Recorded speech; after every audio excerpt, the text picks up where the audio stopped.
নমস্কাৰ টি24 লাইভ চাই থকাৰ বাবে আপোনালোকক ধন্যবাদ। আন এক খবৰৰ সৈতে ষ্টুডিঅ'ত মই পৰিস্মিতা। এইবাৰ মুছলমানক প্ৰশংসাৰে উপচাই পেলালে বাবা ৰামদেৱে। বাবা ৰামদেৱে জনাইছে যে হিন্দু সমাজে মুছলমানৰ পৰা শিকিবলগীয়া বহুত কথাই আছে। মুছলমানৰ প্ৰশংসাত এতিয়া পঞ্চমুখ হৈ পৰিছে বাবা ৰামদেৱ। বাবা ৰামদেৱে মুছলমান লোকসকলৰ যি বিশেষ জাকাত প্ৰথা, সেই জাকাত প্ৰথাৰ পৰাও হিন্দু সমাজে বহু কথাই শিকিবলগীয়া আছে বুলি মন্তব্য প্ৰকাশ কৰিছে। এই মুহূৰ্তত প্ৰতিগৰাকী দৰ্শকলৈ সবিস্তাৰে লৈ আহিছো। মুছলমান সমাজৰ প্ৰশংসাত এতিয়া পঞ্চমুখ হৈ পৰিছে বাবা ৰামদেৱ। বাবা ৰামদেৱে মন্তব্য প্ৰকাশ কৰিছে যে মুছলমান লোকৰ পৰা হিন্দু সমাজে শিকিবলগীয়া বহু কথাই আছে। এবাৰ বাবা ৰামদেৱে প্ৰশংসাৰে উপচাই পেলালে মুছলমানক। হিন্দুৱে শিক্ষা লওক মুছলমানৰ পৰা এতিয়াও বহু কথা শিকিবলগীয়া আছে। হিন্দুৱে মুছলমানতকৈ বহু ক্ষেত্ৰত পিছ পৰি আছে হিন্দু। মুছলমানৰ প্ৰশংসাত এতিয়া পঞ্চমুখ বাবা ৰামদেৱ। মুছলমানৰ জাকাত প্ৰথাক প্ৰশংসাৰে উপচাই পেলালে বাবা ৰামদেৱে। জাকাত প্ৰথাৰ আদৰ্শ ল'ব লাগে হিন্দু সমাজে বুলিও তেওঁ মন্তব্য প্ৰকাশ কৰিছে। মুছলমানৰ দান সেৱা পৰম্পৰাক প্ৰশংসাৰে উপচাইছে বাবা ৰামদেৱে। জাকাত প্ৰথাই শক্তিশালী কৰি তোলে মুছলমান সম্প্ৰদায়ক বুলিও তেওঁ মন্তব্য প্ৰকাশ কৰিছে। নিজৰ ধৰ্ম সমাজৰ বাবে দান আৰু সেৱা কৰিবলৈ নাপাহৰে মুছলমানে, কিন্তু হিন্দুৱে হিন্দু শাস্ত্ৰৰ দান যি প্ৰথা আছিল সেই দান প্ৰথাকে কিন্তু নিশিকিলে বুলিও বাবা ৰামদেৱে মন্তব্য কৰিছে।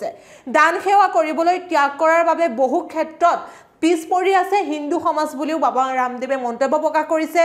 তেওঁ লগতে জনাইছে যে দান কৰিলে পুণ্যৰ সমাজ শক্তিশালী হয়, গতিকে মুছলমান সমাজৰ পৰা হিন্দু সমাজে কিছু কথা শিকক বুলি বাবা ৰামদেৱে মন্তব্য প্ৰকাশ কৰিছে। পুনৰবাৰ আপোনালোকক জনাইছো, এইবাৰ মুছলমান সমাজৰ প্ৰশংসাত পঞ্চমুখ হৈ পৰিছে বাবা ৰামদেৱ। বাবা ৰামদেৱে জনাইছে যে মুছলমানে হিন্দু সমাজৰ পৰা শিকিবলগীয়া বহু কথাই আছে।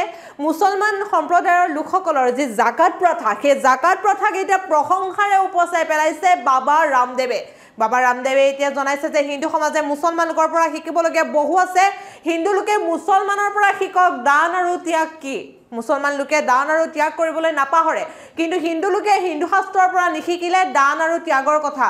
হিন্দু লোকসকলে দান কৰিব নোৱাৰে বাবে বহু ক্ষেত্ৰত পিছ পৰি আছে বুলিও বাবা ৰামদেৱে মন্তব্য প্ৰকাশ কৰিছে। এই মুহূৰ্তত বাবা ৰামদেৱৰ যি মন্তব্য, সেই মন্তব্য লৈ আহিছো আপোনালোকৰ মাজলৈ। महाराज मुसलमान मजदूरी भी करता है तो 6% का जकात देता है। जो भी उसके पड़ोस में मस्जिद होती है, मदरसा होता है, मजदूर भी, यदि अब तो मजदूरी महंगी होगी और मुसलमानों की मजदूरी कुछ और ही ज्यादा महंगी, कुछ टेक्निकल स्किलफुल काम करने लग गए। 500 रुपए से 1000 रुपए तक कमाता महाराज। जो 1000 रुपए कमाता है वो उसमें से 6%,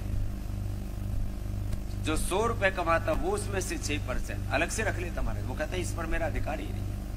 तो मुसलमान 6% अपने मस्जिद और मदरसे के लिए देता है, और हम लोग 1% काटने में भी सोचे महाराज हम तो पहले ही गरीब हैं। जो दान नहीं देते वो गरीब के गरीब ही रहेंगे। शास्त्र में कहा दारिद्र्य नाशनम दानम।